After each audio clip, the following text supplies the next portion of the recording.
There are 71 legendary Pokemon, and I wanted to figure out what the most expensive card for each of them was. So starting from Terrapagos and making our way all the way back to Generation 1, this is every legendary's most expensive card. Terrapagos has actually not had that many cards. It is the newest legendary Pokemon at the moment after all, and its most expensive card really isn't going to surprise any of you. It is the special illustration rare found within Stellar Crown. This special illustration rare is very cool, but most people are eyeing up the Squirtle within the set, so now this card has dropped down to only $40.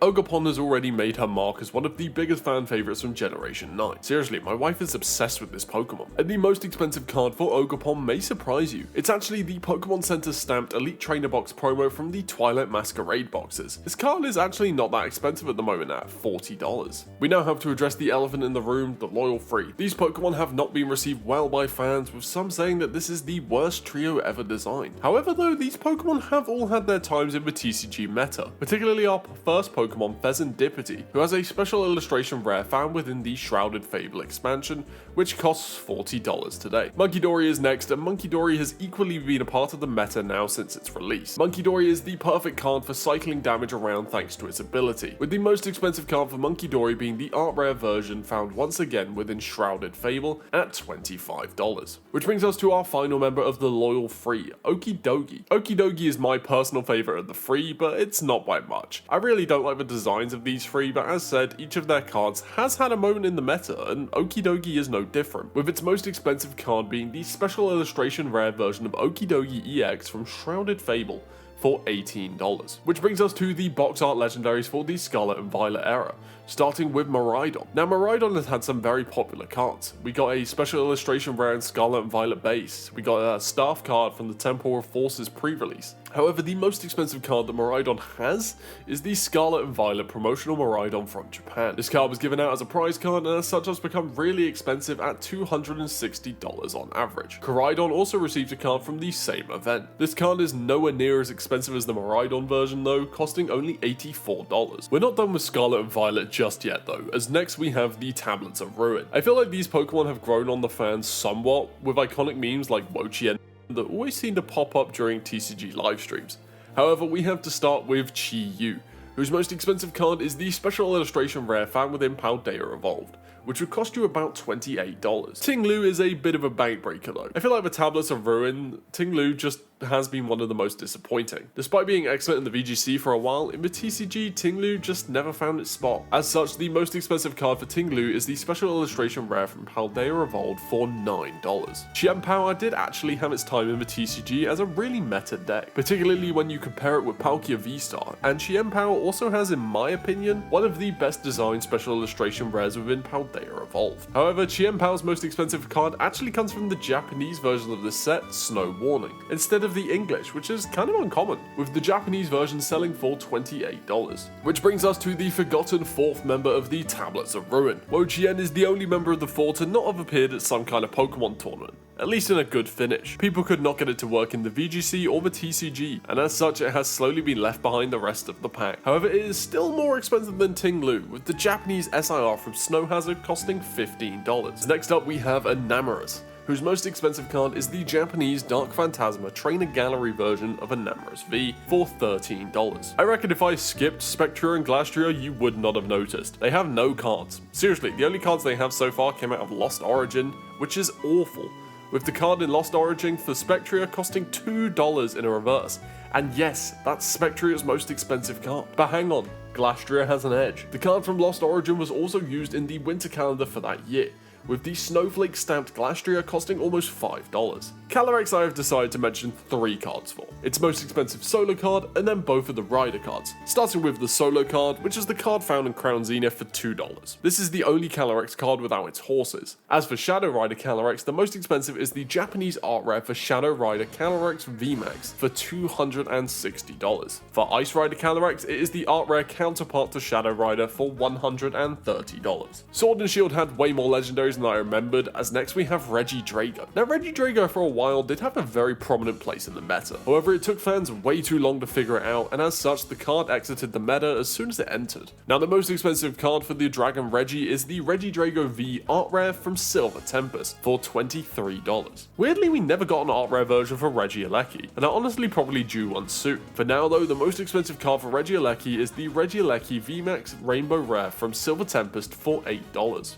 Urshifu is one of the best Pokemon in the VGC today, however it never really made its mark on the TCG. But despite that, Urshifu has gone on to have some really cool cards, particularly within battle styles with its 2 art rare versions, with the most expensive being the Rapid Strike version for the Japanese Rapid Strike Master set for $420. Much like the horses earlier, Kubfu has only appeared in Chilling Reign in the Japanese set VMAX Climax. As such, the most expensive is the reverse from VMAX Climax for $2. I reckon that the card we have for Eternatus is the only type of card in this video. We have a Play Pokemon stamped Eternatus VMAX. Despite being one of the main 3 legendaries found within Galar, Pokemon fans clearly just aren't that impressed with Eternatus, as the most expensive card is the Play Pokemon Stamp VMAX, which sells for $30. Despite being a box art legendary, Zamazenta's most valuable card is one of the cheapest on the list today. It is the gold version from the Japanese Shield base set expansion at $22.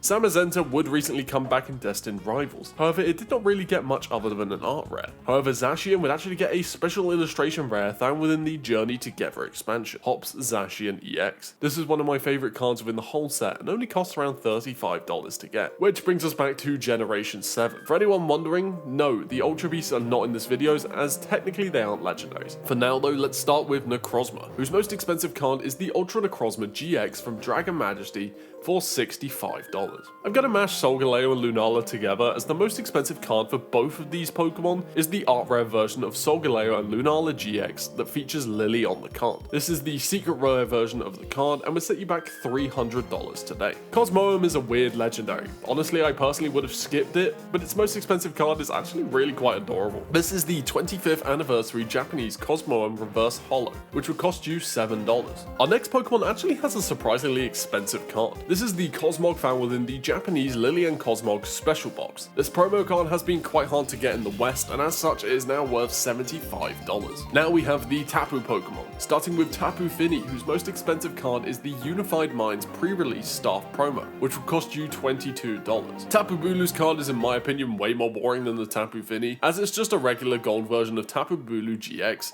found within the Hidden Fate Shiny Vault. This card will cost you $13. Tapu Lele is next, who got a pre-release staff promo for the Lost Thunder expansion that would cost you $45 today. However, by far the Tapu that most people remember is the electric type Tapu Koko, and Tapu Koko's most expensive card is the Japanese Islands Await You Rainbow Rare version of Tapu Koko GX. I personally feel that Generation 7 had some of the best designed Pokemon sceneries and trainers, and had it been a more conventional Pokemon game, it would be competing with Hoenn and Sinnoh in terms of popularity. Gladion and his Silvally GX are on this card that would cost you $45 today. In order to get to Silvally, you would need to make a stop at Type Null, whose most expensive card is the shiny version of Type Null found within the Japanese GX Ultra Shiny set for $9. We have spent a long time going through each of these regions so far.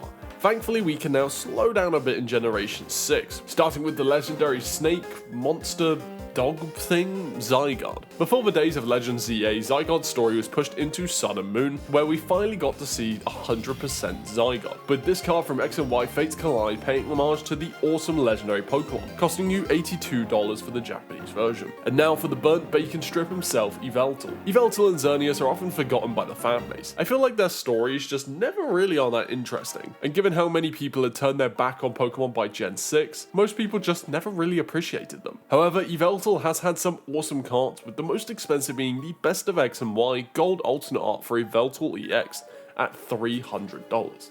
For some reason though, we never got the Best of X and Y for Xerneas, whose most expensive card is far more underwhelming. Xerneas' most expensive card comes from the Pokemon X and Y base set, and it's none other than the full art version of Xerneas EX for $40. Recently I made a video talking about the Pokemon with the most cards, and we had Kyurem be the only Pokemon in the top 40 from Generation 5 onwards. Seriously, Kyurem has just had so many cards, it's insane, with the most expensive being the Black Kyurem EX full art from Boundaries Crossed for $150. We have some super expensive cards coming up, starting with Zekrom. Now Zekrom has had so many good and iconic cards since Generation 5. The full art black version from Black and White base, the most recent Black EX version from Black Bolt, and of course the most expensive, the Pikachu and Zekrom GX from Japanese Tag Bolt, which would cost you $500. I was honestly surprised that the most expensive card for Reshiram was not the Charizard tag team it got. No, the most expensive card that Reshiram has is the White Reshiram EX from White Flare for $385. I was quite surprised to learn that Landorus's most expensive card is actually a promotional card that could be found in a free pack blister in 2013. This Team Plasma's Landorus at the time seemed really minuscule. Who would care about a card in a free pack blister? However, the card has gone up and up in value, with it now being worth $70. The reason Landorus got a promo though is because within these 3-pack blisters you could get Plasma free sets, with one of the coolest cards I have ever seen, the Plasma Thundurus EX Full Art, which could cost you up to $75 today. I do like how spread out these cards are, as I feel like of the 3 genies, each one has a card that is very different to the others, as the most expensive card for Tornadus is the Tornadus EX Staff pre-release promo for Black and White Legendary Treasures, which would cost you $55. Which brings us to the second legendary trio found within the Unova region, the Swords of Justice, starting with Virizion, whose most expensive card is actually a shiny gold secret rare card found within the Plasma Blast expansion, which could cost you around $55. Terrakion would also get the secret rare shiny treatment within the Boundaries Crossed expansion, costing $62. However, for some bizarre reason, Cobalion would not get a shiny secret rare in Black and White. I really have no idea why this could be. Maybe they were introduced late in production, or maybe Pokemon just forgot about Cobalion. However, Cobalion would get way more cards in the other sets, with its most expensive coming from Noble Victories for $30. Which brings us back to Generation 4. Thankfully, the video is not talking about mythical Pokemon, as I think 50% of the video would just be me talking about Sinnoh. For some weird reason though, Cresselia is considered a legendary where Darkrai is a mythical. The most expensive Cresselia card is the Darkrai and Cresselia Legend card, where both halves would cost you $200. I love the concept that the Titans have someone above them. Regice, Regirock and Registeel were cool, but introducing a force that keeps them all in check was a really cool addition to the lore, with the most expensive being the Regigigas EX Full Art found within Next Destinies for $40. We have had a couple of staff cards throughout this video. Staff cards are given out to volunteers at Pokemon sanctioned events like pre-releases, such as the Heatran that was given out at various regional championships throughout 2008 and 2009 season. This Heatran card would cost you $110. Giratina has got some really iconic cards. It got a full art in Dark Explorers, a gold version in Crown Zenith, and of course the most expensive is the alternate art from Lost Origin. This is probably one of the best designed Pokemon cards in the world and could cost you $700 today. Palkia and Dialga are once again getting mashed together, as the most expensive card they both have is the Arceus Dialga and Palkia GX alternate art from Cosmic Eclipse, which would cost you $380, which means we can wrap up Generation 4 with the Lake Trio. These Pokemon have not been treated fairly within the TCG. So let's start with Azelf, whose most expensive card is the Level X found within Legends Awakened for $47. As for Mesprit, it is also the Level X version found within Legends Awakened,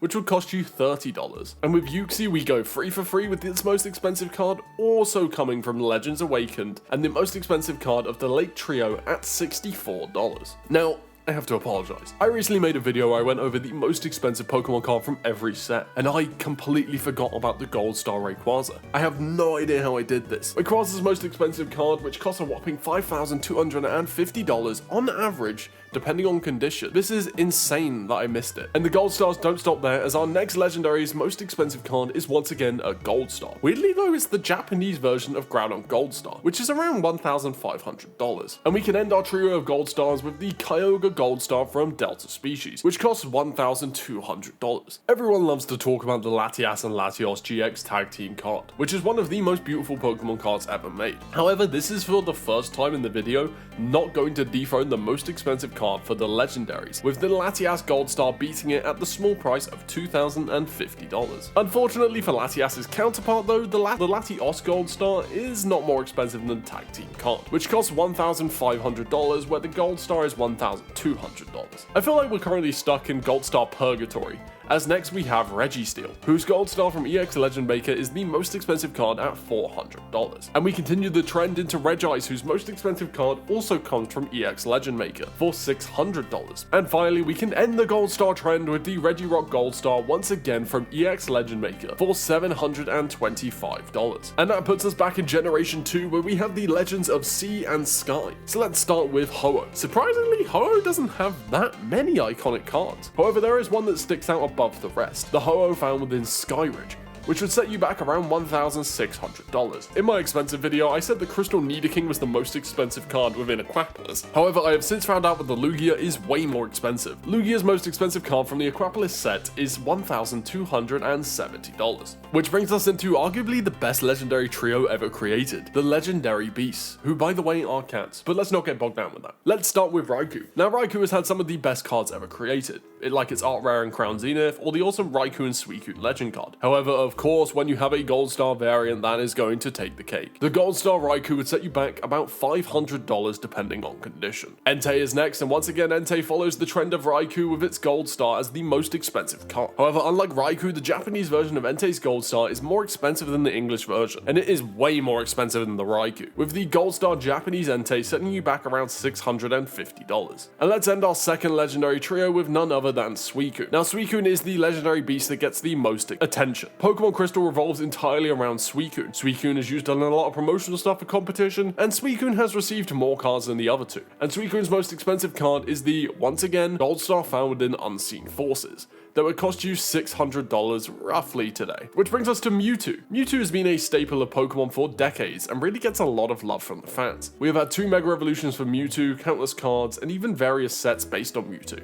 However, Mewtwo's most expensive card comes from Neo Destiny with the Shining Mewtwo card, which in a first edition will set you back about $1,700. So let's move into the Cantonian Birds with numero uno, Articuno. Do you see what I did there? Now technically Articuno's most expensive card according to price charting is the Topps Chrome Techno Articuno card, but we like to focus on the real TCG here. Articuno has had some really memorable TCG cards. We have the full art from Plasma Storm, the Rocket's Articuno EX from Rocket Returns, and all of these are great. However, the most expensive card of all time is the Aquapolis Articuno, which sells for around $475 on average depending on condition. And from numero uno, we head into numero dos, or Zapdos. Zapdos is actually a really interesting Pokemon when looking at the most expensive cards. However, Zapdos' most expensive card technically comes from the Sun and Moon era, and it is none other than the secret rare alternate art version of Moltres, Zapdos, and Articuno GX. This is a little bit of a cop-out, however it sells for around $420. This is also the case for numero tres, Moltres, with its most expensive card also being the alternate art version of this tag team card. If you enjoyed this video, please subscribe.